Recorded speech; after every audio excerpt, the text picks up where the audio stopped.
नमस्कार. आपण पाहत आहात अजिंक्य महाराष्ट्र न्यूज. पाहुयात काही ठळक आणि महत्त्वाच्या घडामोडी.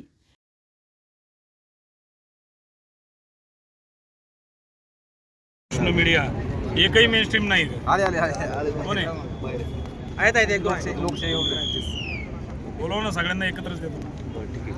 अजून कोण मीडियावाले असेल तर हायवेला मागे संख्या तेवढी असती ना. हे पहा की 1 महिन्यापूर्वी 13 नोव्हेंबरला इथं भीषण अपघात घडला. आपल्या सर्वांना कल्पना आहे, आपण सर्वांनी ते कव्हरेज केलं की इथं आपण 8 जीव गमावले. हा प्रशासनाचा नाकर्तेपणा समजावा की त्यांच्याकडनं झालेली चूक हे मी आतापर्यंत काही समजून घेत नाही. वारंवार या गोष्टींसाठी आपण आंदोलनं करतो. हे जे 8 बळी गेले याच्यापैकी स्वाती नवलकर, दत्ता दाभाडे आणि ज्या शांता दाभाडे गेल्या हे अतिशय आमच्या निकटवर्तीय होते म्हणून त्याच्या जीवाची किंमत आहे का? तर तसं बिलकुल नाही. आजपर्यंत या इथे 15 वर्षामध्ये शेकडोहून अधिक बळी गेलेले आहेत या अपघातांमध्ये. वारंवार याच्याबाबत आंदोलनं झाली असेल.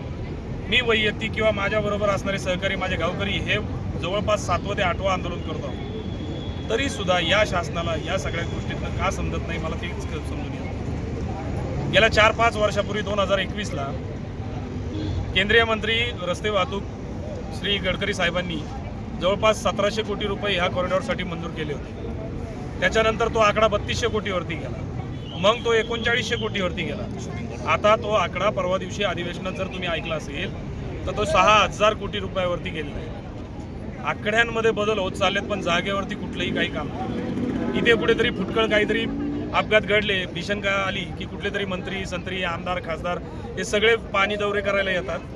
उलटा यांचा त्रास जास्त होतो, वाहतूक कोंडी त्याच्यामुळे तयार होते आणि या पाणी दौऱ्याअंतर्गत ते नवीन नवीन काहीतरी शोध लावतात आणि कुठेतरी बैठका घेऊन हा विषय संपवून टाकतात. परंतु मूळ काय आहे हे शोधण्यामागं कुणीही मागत नाही. आज इथं स्पीड केलाय तो सुरुवातीला वेग मर्यादा केली होती 30. जर गाड्याच स्पीडमध्ये चालत आहेत त्या कंट्रोल होत नाही तर वेग मर्यादा 30 करून त्याचा फायदा काय होणार हा पहिला. आणि मी स्वतः यापूर्वी सुद्धा ट्रक चालवलेला माझा व्यवसाय होता. जड वाहतूक असणारा पूर्ण भरलेला ट्रक असेल तर मी चॅलेंज देतो की मी शेजारी बसतो, कोणीही मंत्री संत्र्यांपैकी कोणीही जवळचा व्यक्ती असेल त्यांनी त्या गाडीवर बसावं आणि वरपासनं खालपर्यंत वेग मर्यादा 30 ठेवून तो ट्रक खाली मला आणून दाखवावा. त्याच्यानंतर शोध लावला तो 40. आता तो 40चा लावलाय, वेग मर्यादा केली आहे. परंतु तिथं दिशादर्शक जे बोर्ड आहेत ते 60चेच आहेत. आता केरळवरनं येणारा, मध्य प्रदेशमधनं येणारा किंवा इतर ठिकाणून येणारा जो ट्रक ड्रायव्हर आहे याला इथं काय JR झालेत, इथं काय नियम झालेत हे माहिती नाही. त्याला ती भाषाही समजत नाही. त्याला समजतो तो बोर्ड आणि त्या बोर्डवरती 60ची वेग मर्यादा आहे. आणि जी छोट्या वाहनं आहेत त्या वाहनांना 5000 रुपये, म्हणजे सगळ्याच वाहनांना स्पीड गनने 5000 रुपये दंड केलेला आहे की जर तुम्ही वेग मर्यादा ओलांडली तर 5000 रुपये तुमच्याकडनं दंड वसूल केला जाणार. आता ही जी छोटी वाहनं आहेत ही 5000 रुपयासाठी छातीवर दगड ठेवून ही अगदी वेग मर्यादा ठेवून आपली चालत असतात. परंतु ही जी जड वाहतूक आहे, जी जुनी वाहनं आहेत, ज्यांना कुठले एअर ब्रेक नाही, ज्यांना कुठले डिस्क ब्रेक नाही, ही वाहनं मात्र ज्यांना वाचता येत नाही ही ते 60चा बोर्ड ठेवून साधारणतः 50च्या आणि 60च्या स्पीडनी येतात. त्याच्यामुळे येताना कंपल्सरी त्या कार चालकाला मधल्या मिररमध्ये पाहावं लागतं की मागून येऊन कोणी ठोकतंय का काय. आपल्याला जीव मुठीत घेऊन जर यायचं असेल तर यांना त्या खेडशिवापूरपाशी टोल द्यायचा कशाला, आणि जर दिला तर या गोष्टीची पूर्णतः पाणी करण्याची किंवा हे सोडवण्याची जबाबदारी कुणाची.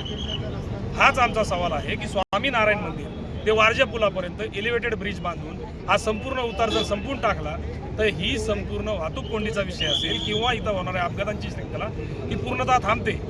इथं पुण्यामध्ये 9268 कोटी रुपयाचा मेट्रो सिंहगड रोडला आज मंजूर झालेली आहे.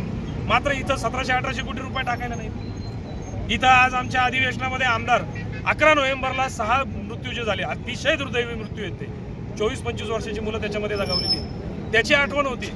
परंतु 13 तारखेला 2 दिवसांनी झालेल्या इथं 8 जे अपघात झाले त्यांची आजपर्यंत आठवण होत नाही. 9268 कोटी रुपये मेट्रोल देतात.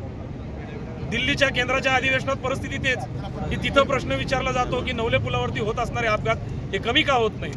त्याच्यावरती उत्तर देताना केंद्रीय मंत्री म्हणतात की कोल्हापूर ते देहू रोड पर्यंतचा 6000 कोटी रुपयाचा हा संपूर्ण जो कॉरिडॉर आहे तो आपण हे करावा.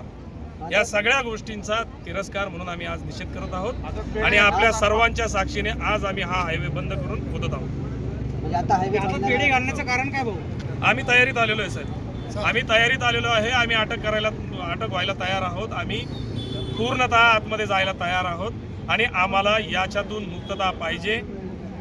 मृत्यूजवळ ओढवण्यापेक्षा जेलमध्ये जाऊन बसणं योग्य हा विचार करून आम्ही रस्त्यावरती आलो आहे.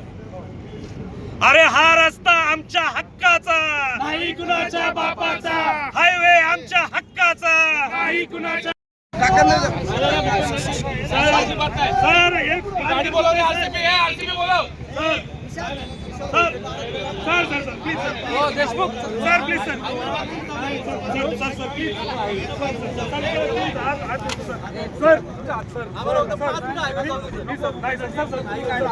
सर आम्हाला कायदा नाही, आम्हाला अटक करा.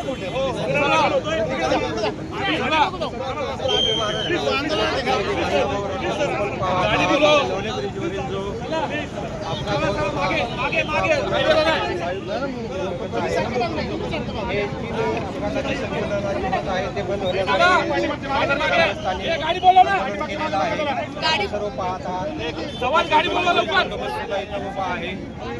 सर्व पाहतात, नागरिकांना अजिबात हायवेला जायचं नाही. बोलवलं जात आहे.